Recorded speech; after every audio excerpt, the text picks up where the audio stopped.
Hey guys, welcome to the video. I've got a bit of a magic bug today. I've even gone as far as to Amazon Prime myself a draft booster box of Lost Caverns of Ixalan to arrive for tomorrow because I just want to open some packs. But more on that in that video.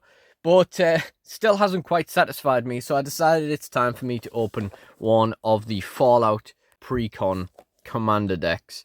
Now, these I want all four of these, but the Mothman one is probably the third most interesting one to me personally, with the Caesar's Legion one being the least interesting. I really like Fallout as a franchise, but the thing I love the most about it is the aesthetic. So, you know, I'm going to absolutely love a lot of these grimy Fallout cards. So today we're doing the Mutant Menace Commander Precon, if you didn't notice already. It's black, green, and blue, which is an interesting trio of color combinations. I really need to make a commander deck that isn't 3 colors. I need a 2-color commander deck. Includes booster, sample, and 2 legendary traditional foils, as well as your 100-card commander deck. And on the back here, we have a bit of blurb in the sort of Fallout style, sort of Pip-Boy style. War never changes. 100-card deck with 41 new cards. Deck box, 10 double-sided token cards, foil etched display commander, life wheel, strategy insert, and reference card. And as you can see, we've just got this really lovely grimy Fallout aesthetic mixed in with a bit of Magic the Gathering in there. Very, very interesting indeed. I can't really remember when I did the Doctor Who deck, I can't really remember what they said, but some guy literally messaged me about the way I opened the box. Just purely out of concern. I mentioned it myself. He wasn't like trolling or anything. Just like me not knowing the easiest way to get into the box. The guy literally messaged me about it on the DSW Network Facebook page, which was really, really kind. But honestly, if it was that much of a problem, I would edit it out. I only leave that sort of thing in the video because I think it's funny. We've got the etched foil Mothman commander there with that. It just fit the sort of Fallout aesthetic. It's a little bit more green than your average one. Very, very nice. We'll get into that first. But first, we're gonna have a look at these counters. So we got these nice Fallout. You know, it's considering that they're just cardboard counters, these 1/1 counters are actually really quite nice. They're getting a little bit washed out by the light because of the reflectiveness, etc. But they look pretty cool. They're pretty cool for what they are. We've got Vault Boy there, again in the similar sort of green style. And then the oversized Mothman display piece as well. And then on the back we have some radiation counter card art things. I always dig these things out, so let's take a look at that. That's quite nice. And we got a Magic the Gathering one. Got our little black envelope in there. Got our Magic the Gathering one, and another radiation symbol one. I don't know why. I always look at them. It's always nice to have a full look at what we get in these decks. We also get, next thing of any real interest is the Mothman deck box. That's actually pretty cool. It's a bit different, I mean, you know, because obviously we're only getting so much of the picture there. That's actually really quite nice, like the sort of extended version of it. Yeah, I do actually use these for storage. I'll probably use this to store the packs, either the cards from the Modern Horizons packs I did the other day, or the cards from the Lost Caverns of Ixalan packs I'll be doing tomorrow. I actually get some use out of them. We got like the Quick Start Rules Guide, how to... bit of blurb about each of the 2 different commander options. We've got the etched Wise Mothman and our tokens. So we got the Wise Mothman, nice etched version. We got an alien token. Just like with other Magic products I've opened in the past, I've tried to avoid like spoilers or anything, so a lot of the stuff in here is a surprise. However, both of the Fallout commander decks I currently have, my friend also currently has and is playing, so I have seen most of the stuff in these. We got a nice Fallout clue token. We got Zombie Mutant and a copy, Zombie Mutant and a copy, Zombie Mutant and a copy, Alien and a clue, Zombie Mutant and a clue, radiation counters and a Zombie Mutant. 4 radiation counters for 4 players. So yeah, you can just... My friend just kind of dishes one out to everyone at the start of the game. And then we say he's being cheeky for being prepared, basically, for thinking he's going to get rad counters on us in the game. The cheeky sod. So the Wise Mothman, look what we got. 1, a black, a green, and a blue, and an unfocused camera. Legendary creature, insect mutant, flying. Whenever he enters the battlefield or attacks, each player gets a rad counter. Whenever one or more non-land cards are milled, put a +1/+1 counter on each of up to X target creatures, where X is the number of non-land cards milled this way. Now that can snowball really, really hard in this deck. But also, you know, if you're playing another deck that mills itself, if you're playing against a deck that mills itself, then that can, you know, really, really help as well. So, where's the little tab? I want a little tab. We're going to go through the deck, and then I'm going to do the Collector Booster Sample Pack at the end. So, yeah, we've got the regular version of the Wise Mothman. For me personally, I prefer these versions to the etch foil version. We got the Master Transcendent as the second commander option. So he has the same mana requirement. He's a 2/4. When he enters the battlefield, target player gets 2 rad counters. And then you can tap him and put target creature card in a graveyard that was milled this turn onto the battlefield under your control as a 3/3 mutant. And then we've got an on your turn card. And then we've got some backward stuff. So let's turn that around. So we've got Jason Bright Glowing Prophet. I'm sure that like the hollows of glowing mutants are going to be pretty nice. That's a bit of scuffing on that card there, actually. So he costs 2 and a blue, zombie mutant advisor, legendary creature. Whenever a zombie or mutant you control dies, if its power was different from its base power, draw a card. And for 2, sacrifice a creature, put a +1/+1 counter on target creature you control. It gains flying. That's pretty good, you know. That's pretty good. Now, I would argue that the Fallout 4 loading screens argue that ghouls aren't zombies. So, it's interesting, isn't it? Well, it doesn't argue it. It literally states outright they aren't zombies, though often mistaken for them by people who play the game, not people existing in the universe. So, My Alert Queen, we are costing 4 and a blue. Vigilance, she enters the battlefield, target player gets 2 red counters. Whenever one or more non-land cards are milled, draw a card, then put a 1/1 counter on My Alert Queen. This only triggers once each turn, which is fair enough. So, she's also a 4/4. So she's like a little version of the Mothman. And yeah, she lets you draw cards as well, so you know that's kind of cool. We got Piper Wright, Public Reporter.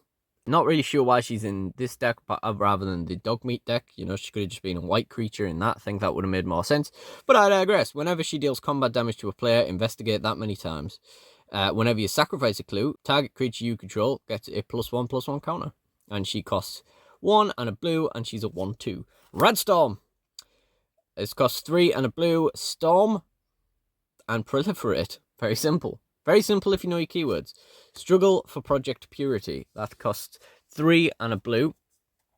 It's an enchantment. As it enters the battlefield, choose Brotherhood or Enclave. At the beginning of your upkeep, if you choose Brotherhood, each opponent draws a card. Then you draw a card for each card drawn this way. And Enclave, whenever a player attacks you with 1 or more creatures, that player gets twice that many rad counters.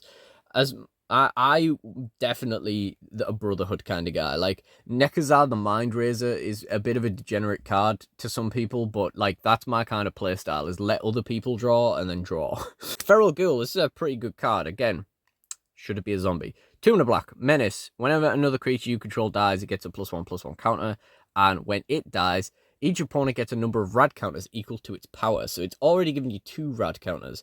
But again, this can kind of snowball. It depends. You know, it depends how long this goes unnoticed for, undealt with. Hancock, Ghoulish Mare. For 2 and a black, each other creature you control that's a zombie or mutant gets +X/+X, where X is the number of counters on Hancock, Ghoulish Mare. And it has Undying for a 2/1. Nuclear Fallout. This is a card I've seen far too much already. My friend seems to draw this every game.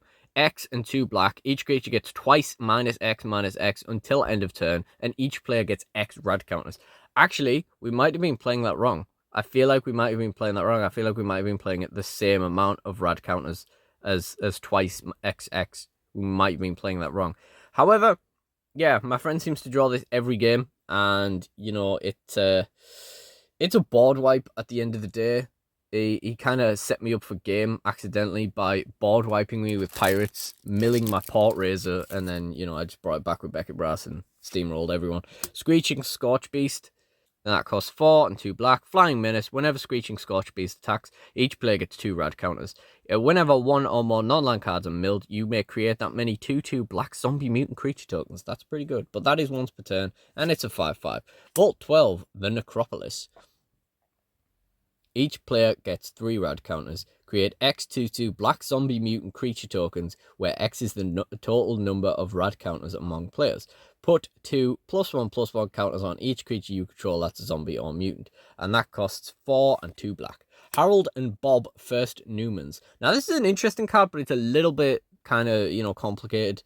It's a little bit, it's not that simple. So it costs 2 and a green. Vigilance and Reach. When Harold and Bob First Newmans dies, if it was a creature, return it to the battlefield. It's an aura enchantment with Enchant Forest you control. Enchanted Forest has taps for 3 mana of any one color, but you also get 2 rad counters. So, you need to remember to be getting the rad counters when you're doing that. You also need to remember that you've enchanted a forest. It's not like its own thing. Easy to forget if you're just getting into Magic, I think. But other than that, it's a 3/3 for 3, with Vigilance and Reach. It's not that bad. And that reminds me that this is actually the first green deck I've ever owned. Lily Bowen, Raging Grandma. She costs 3 and a green. Again, she's kind of complicated. She's a legendary creature. She's a mutant warrior. She has vigilance. A lot of this deck does, apparently. Lily Bowen enters the battlefield with 2 +1/+1 counters. At the beginning of your upkeep, double the amount of counters on her. And if her power is 16 or less. Otherwise, remove all but 1 and then gain 1 life for each +1/+1 counter removed. It's niche. It's difficult, but she can build up to be, pretty good before giving you a load of life and just disappearing, dealing with herself if she's becoming that much of a problem. And it's pretty funny having a Raging Grandma. We've got a Power Fist, 1 and a green. Equipped creature has trample, and whenever this creature deals combat damage to a player, put that many +1/+1 counters on it. So it gets stronger for hitting players. And it has trample to make that happen. Rampaging Yao Guai, X and 3 green. Vigilance trample, enters the battlefield with X +1/+1 counters on it. And when it enters the battlefield, destroy any number of target artifacts and or enchantments with total mana value of X or less. Interesting. Strong, the Brutish Thespian. 4 and 2 green. Legendary creature, Mutant Berserker. Ward 2, Enrage. Whenever Strong is dealt damage, you get 3 red counters and put 3 +1/+1 counters on Strong. You gain life rather than lose life from radiation. And he's a 7/7. That's interesting. Tato Farmer. That's funny. Look at this guy. 2 and a green. Zombie Mutant Peasant. Landfall. You may get 2 red counters. Okay. And tap him. Put target land in a graveyard that was milled this turn onto the battlefield under your control tapped. Watchful Radstag. A new elk. I always like elk. I wanted to make an elk commander deck, but there might be enough of them now. There definitely wasn't at the time. Evolve. Whenever a creature enters the battlefield under your control, if the creature has greater power or toughness than this creature, +1/+1 counter on it. Whenever it evolves, create a token that's a copy of it. So again, this can snowball pretty well. It costs 2 and a green, and it's 2/2. And obviously, if you can cast another creature the same turn, it's more than worth the investment. Agent Frank Horrigan. Costs 5, a black, and a green. Legendary creature, Mutant Warrior, Trample. Agent Frank Horrigan has indestructible as long as it attacked this turn. Whenever Agent Frank Horrigan enters the battlefield or attacks, proliferate twice. Wow, okay. Alpha Deathclaw. 4, a black and a green. Menace Trample. When he enters the battlefield or becomes monstrous, destroy target permanent. And his monstrosity is 4, and it costs 5, a black, and a green. And he's a 6/6 to begin with. Atomize. That's beautiful. Destroy target non-land permanent. Proliferate 2, black and a green. Marcus, Mutant Mayor. 3, a green and a blue. Legendary creature, Mutant Advisor. Vigilance, Trample. Whenever a creature you control deals combat damage to a player, draw a card if that creature has a 1/1 counter on it. And if it doesn't, it gets a 1/1 counter. And he's also a 4/4. So that's nice. Mutational Advantage. 1, a green and a blue. Permanents you control with counters on them gain hexproof and indestructible until the end of turn. Prevent all damage that would be dealt to those permanents this turn, and proliferate. So that's cool. Now, Vault 87 Forced Evolution. I had my first taste of this the other day, and it caused some chaos. So, 3, a green and a blue. First step, gain target control of non-mutant creature for as long as you control Vault 87. Don't know why Vault takes control of someone, but the for as long as you control Vault 87 caused some confusion among players the other day that thought it was like an effect that where, you know, it's constantly taking control of it as long as you control it. You control, I don't know, let's just say this was a creature, let's say Marcus, that you'd permanently control this. It actually just, that's just the duration of the effect, so you take control of this until this goes. If something supersedes that, takes control back, it goes back. Step 2, put a +1/+1 counter on target creature you control. It becomes a mutant in addition to its other types. And finally, step 3, draw cards equal to the greatest power among mutants you control. That could be really good. Nuke and Nuke Launcher. Cost 2. Equipped creature gets +3/+0 and has Intimidate. Can't be blocked except by artifact creatures and creatures it shares a color with. Whenever a equipped creature attacks until the end of defending player's next turn, that player gets 2 rad counters whenever they cast a spell. That's really good. And but it equips for 3, so it's a bit of a hefty cost. Recon Craft Theta. So this is a Mothership Zeta thing, I guess. 4 cost, artifact vehicle flying. Whenever Recon Theta, Craft Theta enters the battlefield, create a blue alien creature token and give it a 1/1 counter. And when it attacks, proliferate. And it crews for 2, and it's 4/4. I'm glad they brought down the cost of crewing. Crewing was too expensive. You may have Mariposa military base enter the battlefield tapped. If you do, you get 2 red counters. It taps for waste, and you can pay 5 and tap it to draw a card. And it costs 1 less for each red counter you have. Overflowing Basin, just 1 and tap it, add green and blue. It's really nice artwork, really nice. Viridescent Bog, same thing, but black and green. Fraying Sanity. Oh, look at the little dog hand puppet. That's really cute. 2 and a blue. Aura Curse. Enchant player. At the beginning of each end step, enchanted player mills X cards, where X is the number of cards put into their graveyard from anywhere this turn. Inexorable Tide. 3 and 2 blue. Whenever you cast a spell, proliferate. That's good. Good enchantment. Branching Evolution. 2 and a green. If 1 or more 1/1 counters will be put on a creature you control, twice that many are put on it instead. Nice. Guardian Project. 3 and a green. Whenever a non-token creature enters the battlefield under your control, if it doesn't have the same name as another creature you control or a creature card in your graveyard, draw a card. Wait, that's way better than I thought it was. I thought this was shared a creature type. Same name?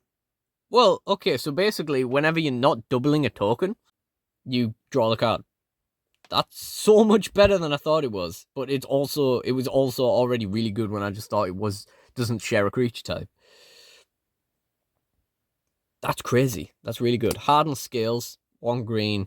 If 1 or more 1/1 counters will be put on a creature, that many +1 are put on it instead. Tireless Tracker, 2 and a green. Landfall, Investigate. Whenever you sacrifice a clue, she gets +1/+1. It's just Piper again. Biomass Mutation. So X and green or blue for 2 green or 2 blue or whatever. Creatures you control have base power and toughness XX until end of turn. That's pretty good. Casualties of War. Wow. Gnarly artwork. Destroy target artifact, destroy target creature, destroy target enchantment, destroy target land, destroy target planeswalker. Choose 1 or more. We've got Find and Finality.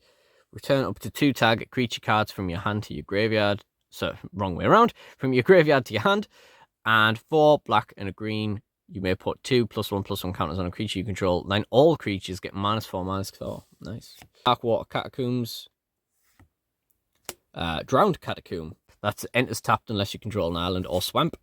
Exotic Orchard. Add 1 mana of any color that an opponent's land can produce. Fetid Pools. Enters the battlefield tapped. Cycling.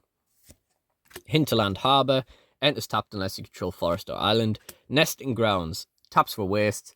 1 and tap it. Move a counter from target permanent to another target permanent. Not bad. Sunken Hollow. Enters battlefield unless you tapped unless you control 2 or more basic lands of any kind. Temple of Deceit. That's cute. Look at that. Enters the battlefield tapped. Scry 1. Add taps for black or blue. Temple of Malady, and it's tapped. Scry 1, black or green. Same again, but green or blue. Woodland Cemetery, that's cute. Taps for black or green. Vexing Radgull. 1 and a blue, flying. When it deals combat damage to a player, that player gets 2 rad counters if they don't have any rad counters. Otherwise, proliferate. Bloatfly Swarm. This can be pretty good. 3 and a black. Flying insect mutant. Enters the battlefield with 5+1/+1 counters on it. If it would take damage, it loses a counter instead. And then each player gains a rad counter for each counter removed this way.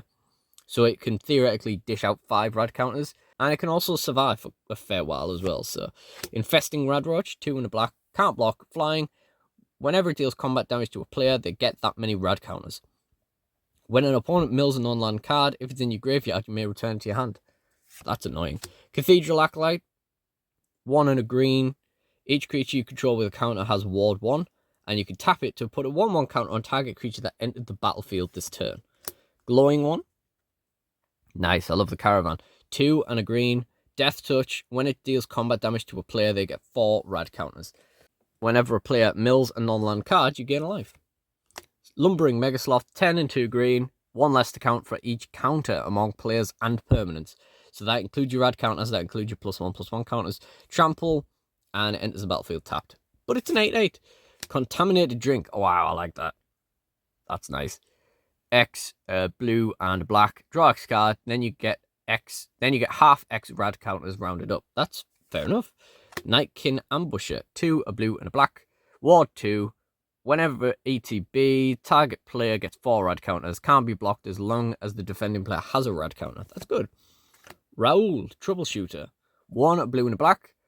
Legendary creature, Zombie Mutant Rogue. Once during each of your turns, you may cast a spell from among creatures in your graveyard, from among cards in your graveyard that were milled this turn, and it taps, each player mills a card. And he's a 1/4. Young Deathclaws. 2, a black and a green. Menace, so it can't be blocked except by 2 creatures. Each creature card in your graveyard has Scavenge. The Scavenge cost is equal to its mana cost. Now, you exile a card from your graveyard and pay its mana cost, put a number of 1/1 counters equal to that creature's power on target creature. So it's pretty good. It's pretty good. Strength Bobblehead. Look at that. We love that. Costs 3. Taps at any 1 mana of any color. Put X +1/+1 counters on target creature, where X is the number of bobbleheads you control. Cultivate. Farseek. Harmonize. That's funny. That's funny. I really like that one. Inspiring Call. 2 and a green. Draw a card for each creature you control with a +1/+1 counter on it. Those creatures gain indestructible until end of turn. Rampant Growth. Oh, look at that. With the Nuka-Cola sign. Corpsejack Menace. 2, a black and a green. It's the fungus. When 1 or more 1/1 counters will be put on a creature you control, twice that many are put on it instead, and it's a 4/4. Putrefy. Wow, look at that. That is gnarly. That is green. 1, a black and a green. Destroy target artifact or creature. Can't be regenerated. Winding Constrictor. Black and a green. Snack. If 1 or more counters will be put on an artifact or creature you control, that many +1 are put on each of those kinds of each of those kinds of counters are put on that permanent instead. So that's good. If you would get 1 or more counters, you get that many +1 of those kind of counters instead. Arcane Signet. Oh, it's your wedding ring. Oh, that's sad. Contagion Clasp. 2. When it enters the battlefield, put a -1/-1 counter on target creature. And for 4 and a tap, Proliferate. Sol Ring, but it's a bottle cap with Nuka Quantum all around it. Beautiful. Talisman of Curiosity. Talisman of Dominance. Wow, Grognak. That's really cool. Talisman of Resilience. I love that. Ash Barrens. I love that too. Basic land cycling for 1. It taps for waste. Command Tower. Wow, I love that as well. Lucky 38 Casino. Evolving Wilds. Mortuary Mire. Opulent Palace. With a Mothman in there. Path of Ancestry. Wow. Tainted Isle. Tainted Wood. Nice. It's all the green. Temple of the False God. Terramorphic Expanse. Nice. Look at that. Swamp. Oh, look at that. The aesthetics are so good.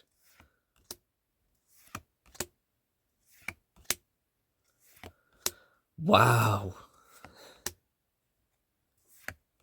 In case you can't tell, I adore the artwork in these. Like, I just love the Fallout aesthetic. Look at that.